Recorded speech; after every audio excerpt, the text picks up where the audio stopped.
नमस्कार, स्वागत है आप सभी का डीडी न्यूज के इस खास बुलेटिन एक्सप्रेस 100 में, जहां हम आपके लिए लेकर आते हैं राजनीति, मनोरंजन, देश दुनिया, खेल और व्यापार जगत की सभी बड़ी खबरों को एक्सप्रेस यानी फटाफट अंदाज में। मैं हूं गौरव श्रीवास्तव, तो देखिए खबरें तेज रफ्तार से। प्रधानमंत्री नरेंद्र मोदी ने कोविड के हालात पर अहम बैठक की। इस बैठक में स्वास्थ्य मंत्रालय के अधिकारियों और इससे जुड़े तमाम विभागों के अधिकारियों के साथ बैठक में दुनिया भर में फैल रहे संक्रमण के हालात पर को लेकर चर्चा की गई। प्रधानमंत्री ने देश में कोविड-19 की स्थिति, स्वास्थ्य के बुनियादी ढांचे और स्वास्थ्य के बुनियादी ढांचे की तैयारी और देश में टीकाकरण अभियान की स्थिति की तैयारियों का जायजा लिया। बैठक में स्वास्थ्य सचिव और नीति आयोग के सदस्य ने देश और दुनिया में कोविड-19 स्थिति के संबंध में एक व्यापक प्रस्तुति दी। पीएम ने कोविड मामलों पर कड़ी निगरानी की सलाह दी और खासतौर पर अंतर्राष्ट्रीय हवाई अड्डों पर निगरानी बढ़ाने को लेकर कहा है। प्रधानमंत्री ने कहा कि कोविड अभी खत्म नहीं हुआ है। प्रधानमंत्री ने यह सुनिश्चित करने पर बल दिया कि हर स्तर पर कोविड के बुनियादी ढांचे उपकरणों को तैयार रखा जाए। उन्होंने राज्यों को सलाह दी है कि oxygen cylinder, PSA plant, ventilator और अस्पताल के बुनियादी ढांचे का ऑडिट किया जाए ताकि उनकी परिचालन तत्परता सुनिश्चित रहे। प्रधानमंत्री ने अधिकारियों को परीक्षण और जीनोम सीक्वेंसिंग को तेज करने का निर्देश दिया। राज्यों को दैनिक आधार पर जीनोम सीक्वेंसिंग के लिए नमूने लैब में भेजने को कहा गया है। लोकसभा में केंद्रीय स्वास्थ्य मंत्री मनसुख मांडविया ने कहा कि हम वैश्विक कोविड स्थिति पर नजर रख रहे हैं और उसी के अनुसार कदम उठा रहे हैं। राज्यों को सलाह दी जा रही है कि वे कोविड-19 के नए वेरिएंट की समय पर पहचान करने के लिए जीनोम सीक्वेंसिंग बढ़ाएं। स्वास्थ्य मंत्री ने कहा कि हम वैश्विक कोविड स्थिति पर नजर रख रहे हैं। उन्होंने कहा कि सभी अंतर्राष्ट्रीय हवाई अड्डों पर कोरोना दिशा निर्देशों के पालन और विदेश से आने वाले यात्रियों की कोरोना जांच आज से सभी हवाई अड्डों पर आरंभ हो गई है। केंद्रीय स्वास्थ्य मंत्री मनसुख मांडविया ने कहा कि पिछले कुछ दिनों से दुनिया में कोविड के मामले बढ़ रहे हैं, लेकिन भारत में मामले कम हो रहे हैं। केंद्रीय मंत्री प्रहलाद जोशी ने कहा कि आज सदन के अध्यक्ष ने अनुरोध किया था कि कोविड की स्थिति देखते हुए सभी सांसद मास्क पहनकर आएं, लेकिन विपक्ष ने ऐसा नहीं किया। ये उनकी मानसिकता को दिखाता है। उत्तराखंड मुख्यमंत्री पुष्कर सिंह धामी ने देहरादून में कोविड-19 की रोकथाम को लेकर स्वास्थ्य विभाग के अधिकारियों के साथ उच्च स्तरीय बैठक की। कोविड को लेकर हर संभव प्रयास उठाने के निर्देश दिए। कोरोना मामले पर उत्तराखंड के मुख्यमंत्री पुष्कर सिंह धामी ने देहरादून में कहा कि हमारा पूरा फोकस है कि सावधानी बरती जाएगी और जागरूकता बढ़ाई जाएगी। सभी से हमारा अनुरोध है कि बूस्टर डोज लगवाएं। केरल की स्वास्थ्य मंत्री वीना जॉर्ज ने कहा है कि राज्य में कोविड-19 की स्थिति को लेकर सामान्य अलर्ट जारी कर दिया गया है। उन्होंने कहा कि हम जनता से सतर्क रहने की अपील करते हैं। राज्य में 100% टीकाकरण किया जा चुका है। कर्नाटक के मुख्यमंत्री बसवराज बोम्मई ने बेलगांव में राज्य के स्वास्थ्य मंत्री डॉक्टर के सुधाकर के साथ राज्य में कोविड-19 की स्थिति के संबंध में समीक्षा बैठक की। उन्होंने अधिकारियों को समुचित कदम उठाने का निर्देश दिया। भाजपा महासचिव अरुण सिंह ने कहा कि कोविड के मद्देनजर बीजेपी की राजस्थान में 200 से ज्यादा विधानसभाओं में चल रही जन आक्रोश रैली को बंद कर दिया गया है। उन्होंने कहा कि कांग्रेस नेता राहुल गांधी को लेकर भी कोरोना दिशा निर्देशों का पालन करना चाहिए। उत्तर प्रदेश के मुख्यमंत्री योगी आदित्यनाथ ने कोविड को लेकर उच्च स्तरीय टीम 9 के साथ बैठक की और इस दौरान उन्होंने कोरोना की मौजूदा स्थिति को लेकर जरूरी दिशा निर्देश भी दिए। मुख्यमंत्री आदित्यनाथ ने भीड़भाड़ वाले सार्वजनिक स्थानों पर फेस मास्क के लिए जागरूक करने का निर्देश दिया है। इसके अलावा नए वेरिएंट पर नजर रखने और हर पॉजिटिव केस की जीनोम सीक्वेंसिंग कराए जाने के लिए भी कहा है। मुख्यमंत्री योगी आदित्यनाथ ने अपने निर्देश में कहा है कि कोविड टेस्टिंग और टीके की प्रिकॉशन डोज को बढ़ाएं। यूपी में स्थिति सामान्य है, इसलिए घबराने की जरूरत नहीं है। हालांकि सतर्कता और सावधानी की जरूरत है। दिल्ली के मुख्यमंत्री अरविंद केजरीवाल ने कोरोना वायरस की स्थिति के मद्देनजर तैयारियों की समीक्षा के लिए आज एक आपात बैठक बुलाई। इस बैठक में स्वास्थ्य विभाग के कई वरिष्ठ अधिकारी भी मौजूद थे। महाराष्ट्र के मुख्यमंत्री एकनाथ शिंदे कैबिनेट की बैठक से पहले राज्य में कोविड की स्थिति और तैयारियों की समीक्षा की बैठक की। दूसरे देशों में कोरोना के बढ़ते मामलों के मद्देनजर कई राज्यों में बैठकें हो रही हैं।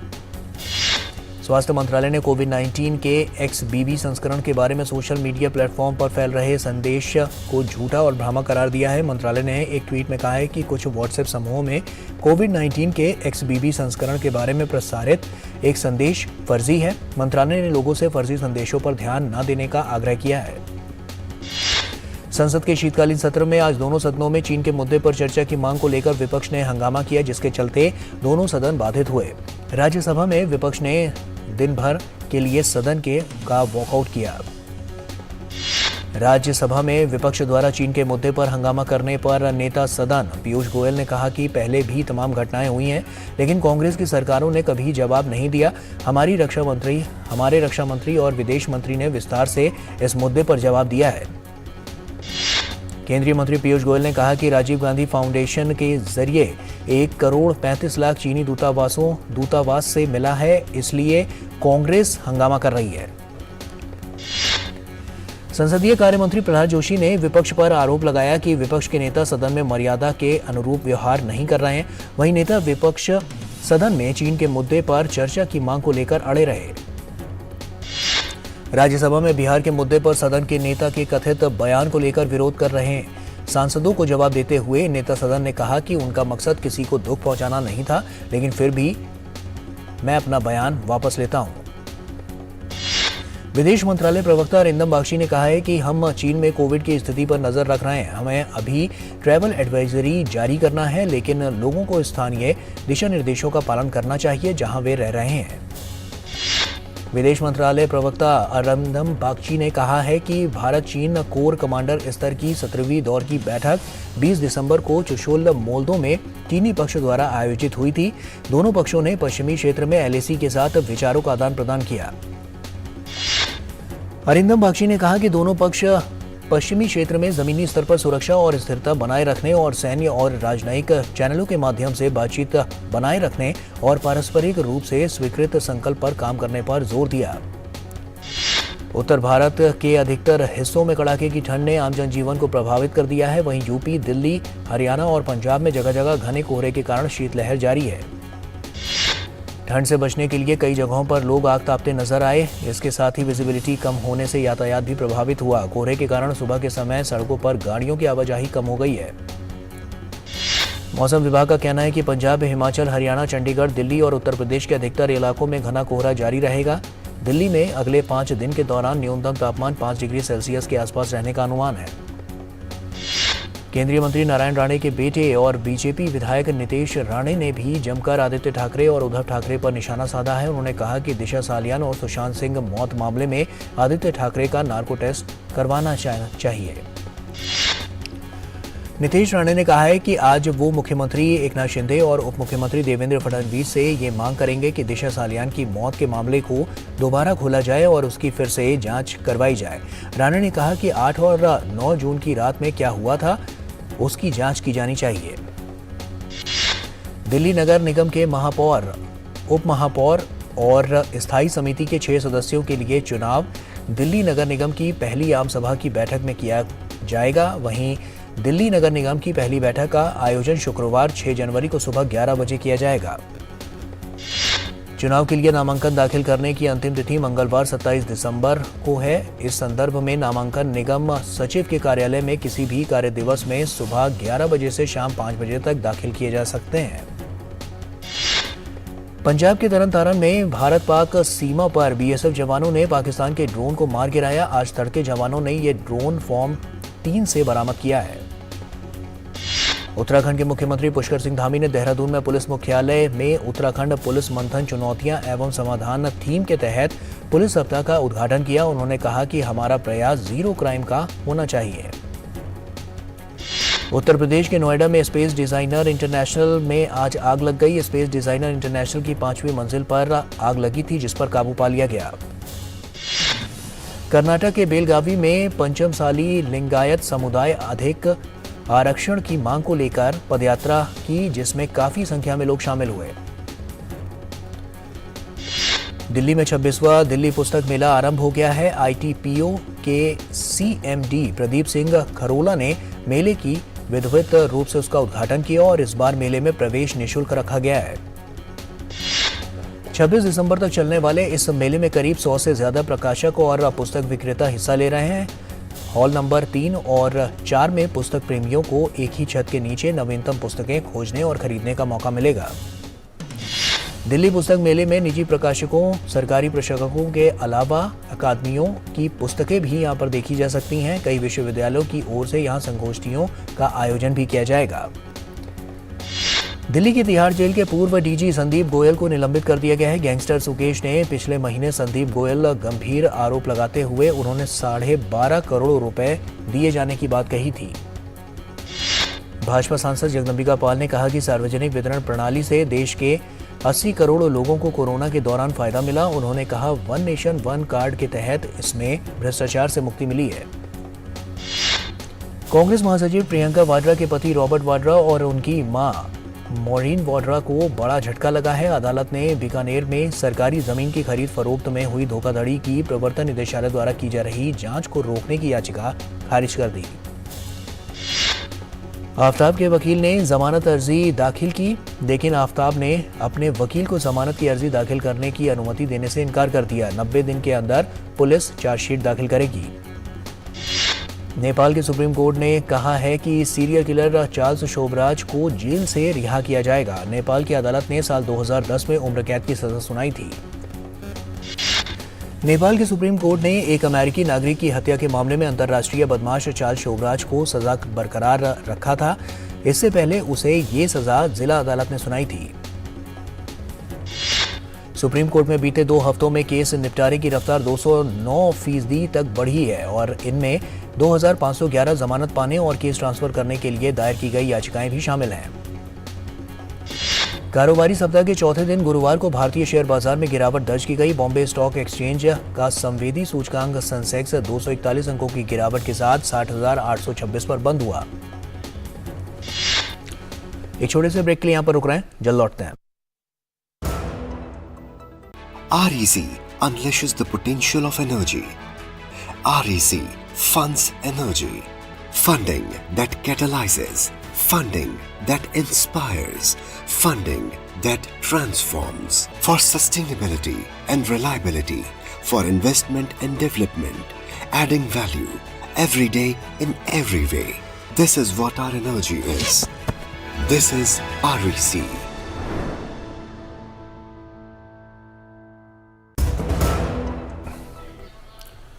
तो ब्रेक के बाद एक बार फिर से आप सभी का स्वागत है। आइए खबरों में आगे बढ़ते हैं। नेशनल स्टॉक एक्सचेंज ने निफ्टी में भी गिरावट दर्ज की गई है और वहीं निफ्टी 71 अंकों की गिरावट के साथ 18,127 पर बंद हुआ। जियो ने रिलायंस कम्युनिकेशन लिमिटेड के टावर और फाइबर संपत्तियों का अधिग्रहण पूरा कर लिया है। नेशनल कंपनी लॉ ट्रिब्यूनल ने रिलायंस इंफ्राटेल के अधिग्रहण के लिए जियो को नवंबर में ही अपनी मंजूरी दे दी थी। रिलायंस जियो ने गुरुवार को कर्जदाताओं को 3,720 करोड़ रुपए का भुगतान कर रिलायंस कम्युनिकेशन लिमिटेड के टावर और फाइबर संपत्तियों का अधिग्रहण पूरा कर लिया। एलन मस्क की टेस्ला ने इस साल अपने स्टॉक में 60% से अधिक की गिरावट के बाद कर्मचारियों से अगले साल की शुरुआत में छंटनी के एक और दौर के लिए तैयार रहने को कहा है। मेटा ने गुरुवार को कहा कि उसने भारत में नवंबर के महीने में फेसबुक के लिए 13 नीतियों के तहत 19.52 मिलियन से अधिक कंटेंट और इंस्टाग्राम के लिए 12 नीतियों में 3.39 मिलियन से अधिक कंटेंट को हटा दिया। नागरिक उड्डयन मंत्रालय के अनुसार देश के विमानन उद्योग को साल 2021 से 22 में 11,658 करोड़ रुपए का नुकसान हुआ है। इस साल दुनिया में महंगाई को थामने के लिए ब्याज दरों को बढ़ाने का फैसला अब देशों के रियल इंटरेस्ट रेट यानी वास्तविक ब्याज दर पर दिखने लगा है। 24 देशों में से केवल 5 देश ऐसे हैं जिनकी वास्तविक ब्याज दर सकारात्मक है। इन 5 देशों की सूची में भारत भी शामिल है। वास्तविक ब्याज दर उसे कहते हैं जब महंगाई की दर में से ब्याज दर को निकालने के बाद जो रिटर्न निवेशकों को मिलता है। दिवालिया क्रिप्टो एक्सचेंज FTX के पूर्व मुखिया सैम बैंकमैन-फ्राइड को FBI के हवाले कर दिया गया है। विमानन सचिव राजीव बंसल ने बेंगलुरु और मुंबई के हवाई अड्डा संचालकों के साथ बैठक की। बंसल ने इस बात पर जोर दिया कि हवाई अड्डा संचालकों को यात्रियों की संख्या में वृद्धि के अनुरूप आवश्यक सुविधाएं देनी होगी, जिससे हवाई यात्रियों को परेशानी मुक्त यात्रा की सुविधा मिल सके। इंडियन कॉमर्शियल पायलट एसोसिएशन ने अनुसूचित हवाई परिवहन संचालन में लगे एयर इंडिया के पायलटों की सेवा की शर्तों में बदलाव को लेकर औद्योगिक विवाद अधिनियम के संबंध में एक डिमांड नोटिस जारी किया। विश्व स्वास्थ्य संगठन के प्रमुख ने कहा है कि एजेंसी चीन में गंभीर कोरोना वायरस बीमारी की बढ़ती रिपोर्ट के बारे में काफी चिंतित है। WHO के महानिदेशक ने कहा है कि चीन में गंभीर बीमारी की विकसित स्थिति पर WHO बहुत चिंतित है। WHO के महानिदेशक ने चीन से कोरोना के आंकड़ों को साझा करने का अनुरोध किया है। उन्होंने कहा है कि संयुक्त राष्ट्र की एजेंसी को चीन में कोविड-19 की गंभीरता पर अधिक जानकारी की आवश्यकता है। विशेष रूप से अस्पताल और गहन देखभाल इकाई में मरीजों की भर्ती की विस्तृत जानकारी की जरूरत है। कुछ वैज्ञानिकों ने चेतावनी दी है कि चीन में कोविड-19 के अनियंत्रित प्रसार से नए वेरिएंट का जन्म हो सकता है। वहीं चीन में संक्रामक रोग विभाग के मुख्य चिकित्सक वू जुनयोऊ ने कहा है कि कोरोना वायरस का ताजा संक्रमण ठंडक के पूरे मौसम में होगा।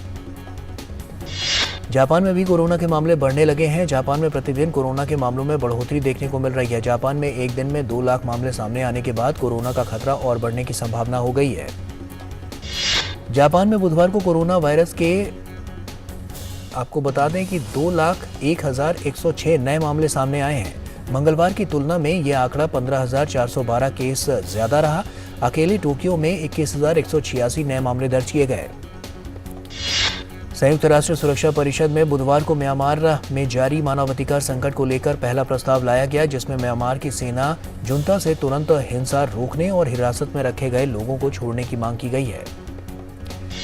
संयुक्त राष्ट्र सुरक्षा परिषद की एक प्रस्ताव में म्यांमार की प्रमुख नेता आंग सान सू की और पूर्व राष्ट्रपति विन माइंट को छोड़ने का भी अनुरोध किया गया है और इस प्रस्ताव पर यूएनएससी के 12 सदस्यों ने हाँ में वोट किया। ब्रिटिश प्रधानमंत्री ऋषि सुनक ने अफगानिस्तान में महिलाओं की शिक्षा पर प्रतिबंध लगाने के तालिबानी फैसले की आलोचना की है। उन्होंने तालिबान के इस कदम को गंभीर बताया है। ब्रिटिश प्रधानमंत्री सुनक ने कहा है कि बेटियों के पिता के रूप में वे ऐसी दुनिया की कल्पना नहीं कर सकते जहां उन्हें शिक्षा से वंचित रखा गया हो। उन्होंने कहा कि अफगानिस्तान की महिलाओं के पास देने के लिए बहुत कुछ है।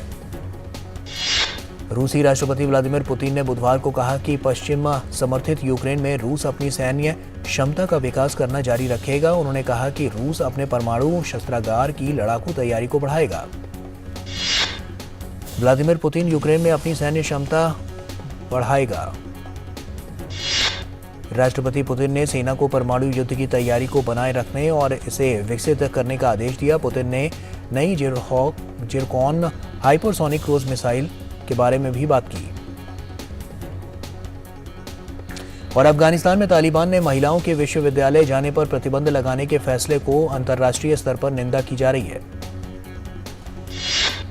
संयुक्त राष्ट्र और कई देशों ने तालिबान के इस आदेश की निंदा की है। संयुक्त राष्ट्र महासचिव एंटोनियो गुटेरेस ने अधिकारियों से आग्रह किया है कि वे महिलाओं और लड़कियों के लिए सभी स्तरों पर शिक्षा की समान पहुंच सुनिश्चित करें। जर्मनी की विदेश मंत्री एनालेन बेरबॉक ने कहा है कि तालिबान ने अफगानिस्तान में लड़कियों और महिलाओं के भविष्य को नष्ट करते हुए अपने देश के भविष्य को नष्ट करने का फैसला किया। यूक्रेन के राष्ट्रपति ने ज़ेलेंस्की ने अपनी अमेरिका यात्रा के दौरान यूएस कांग्रेस को भी संबोधित किया। ज़ेलेंस्की ने कहा कि यूक्रेन कभी भी आत्मसमर्पण नहीं करेगा। भारत और बांग्लादेश के बीच 2 मैचों की टेस्ट सीरीज का दूसरा और आखिरी मुकाबला आज से मीरपुर में शुरू हुआ। पहले दिन का खेल खत्म होने तक भारत ने बगैर किसी नुकसान के 19 रन बना लिए थे। इससे पहले बांग्लादेश ने पहले बल्लेबाजी करते हुए पहली पारी में 227 रन बनाए। वहीं बांग्लादेश की ओर से मोमिनुल ने 84 रनों की पारी खेली, जबकि भारत की ओर से उमेश यादव और आर अश्विन ने 4-4 विकेट लिए। भारतीय तेज गेंदबाज जयदेव उनादकट ने 12 साल बाद टेस्ट टीम में वापसी की और बांग्लादेश की पहली पारी में उनादकट ने अच्छी गेंदबाजी करते हुए 2 विकेट हासिल किए। उनादकट ने साल 2010 में अपना पिछला टेस्ट मैच खेला था। बांग्लादेश के खिलाफ पहले टेस्ट में 8 विकेट लेकर मैन ऑफ द मैच चुने गए कुलदीप यादव को दूसरे टेस्ट से बाहर कर दिया गया। गौरतलब है कि 2 साल बाद टीम में वापसी करते हुए कुलदीप ने मैच विनिंग परफॉर्मेंस दी थी। आईपीएल के आगामी सीजन के लिए खिलाड़ी की नीलामी 23 दिसंबर को कोची में होनी है। नीलामी के लिए 405 खिलाड़ियों को शॉर्टलिस्ट किया गया है। इसमें एक नाम इंग्लैंड के युवा स्पिनर रेहान अहमद का भी है। आंद्रे कुले को जिम्बाब्वे और फिर उसके बाद दक्षिण अफ्रीका जैसे अहम दौरे के लिए वेस्टइंडीज का हेड कोच नियुक्त किया गया है। वेस्टइंडीज को जिम्बाब्वे पर 2 टेस्ट की सीरीज खेलनी है, जबकि साउथ अफ्रीका दौरा मल्टी फॉर्मेट इवेंट होगा। रेलवे और पंजाब के बीच करनैल सिंह स्टेडियम में चल रहे रणजी ट्रॉफी मैच को मैच अधिकारियों द्वारा पिच के खेलने के लिए खतरनाक और अनफिट माने जाने के बाद निलंबित कर दिया गया। विश्व कप के फाइनल में हार मिलने के 64 घंटे के अंदर फ्रांस के स्ट्राइकर किलियन एम्बापे 10 दिन की छुट्टियां रद्द कर बुधवार को प्रैक्टिस पर लौट आए। 24 वर्षीय एम्बापे का मंगलवार को जन्मदिन था और माना जा रहा था कि वो विश्व कप की थकान मिटाने के लिए 10 दिन की छुट्टियों पर जाएंगे। इसको ने स्पेनिश क्लब सेविया के साथ कॉन्ट्रैक्ट समाप्त कर लिया है। दोनों ने आपसी सहमति से करार खत्म करने का फैसला किया है। रियल मैड्रिड के पूर्व खिलाफ इसको ने इसी साल अगस्त में सेविया के साथ करार किया था। रूस की एथलीट नतालिया अंत्युक को डोपिंग के चलते 2012 ओलंपिक में जीता गया स्वर्ण पदक छीन लिया गया और रूसी एथलीट ने लंदन में हुए इस ओलंपिक में 400 मीटर हर्डल में स्वर्ण पदक अपने नाम किया था। नॉटिंघम फॉरेस्ट ने EFL कप के क्वार्टर फाइनल में जगह बना ली है। चौथे दौर के मुकाबले में नॉटिंघम ने ब्लैकबर्न रोवर्स को आसानी से 4-1 से शिकस्त दी। नॉटिंघम के लिए इस मुकाबले में डॉनसन ने 13वें और मैच खत्म होने से पहले 2 गोल किए। लीगन क्लब चार्ल्टन एथलेटिक ने सभी को चौंकाते हुए EFL कप के अंतिम 8 में स्थान बनाने में सफल रही है और चार्ल्टन ने शीर्ष लीग में खेलने वाली ब्राइटन को पेनल्टी शूटआउट में हराने में सफलता पाई। पोलैंड के स्टार स्ट्राइकर रॉबर्ट लेवांडोव्स्की को 20वां गोल्डन फुट पुरस्कार से सम्मानित किया गया है। गोल्डन फुट पुरस्कार को 28 वर्ष से अधिक आयु के सक्रिय खिलाड़ी को हर साल प्रदान किया जाता है। कैंसर से जूझ रहे ब्राजील के पूर्व दिग्गज फुटबॉलर पेले को नियमित जांच के लिए अस्पताल में भर्ती कराया गया है। 82 वर्षीय पेले सितंबर 2021 से पेट के कैंसर से जूझ रहे हैं। महाराष्ट्र विधानसभा में बहस के बाद महाराष्ट्र के डिप्टी सीएम देवेंद्र फडणवीस ने दिशा सालियान की मौत के मामले में अब SIT जांच के आदेश दिए। सुकेश चंद्रशेखर से जुड़े 200 करोड़ रुपए के मनी लॉन्ड्रिंग मामले में पेशी के लिए अभिनेत्री जैकलीन फर्नांडिस दिल्ली के पटियाला हाउस कोर्ट पहुंची। अभिनेत्री जैकलीन फर्नांडिस ने बहरीन की यात्रा करने की अपनी याचिका वापस ले ली है और जिसे उन्होंने अदालत की आपत्ति के बाद दिल्ली की अदालत में दायर किया था। अदालत ने टिप्पणी की कि मामला एक महत्वपूर्ण चरण में है। RRR के निर्देशक SS राजामौली का कहना है कि उनकी ब्लॉकबस्टर एक्शन हिट फिल्म की अगली कड़ी का काम चल रहा है, जो कि ब्रिटिश राज के साथ एक और पौराणिक लड़ाई पर आधारित होगी।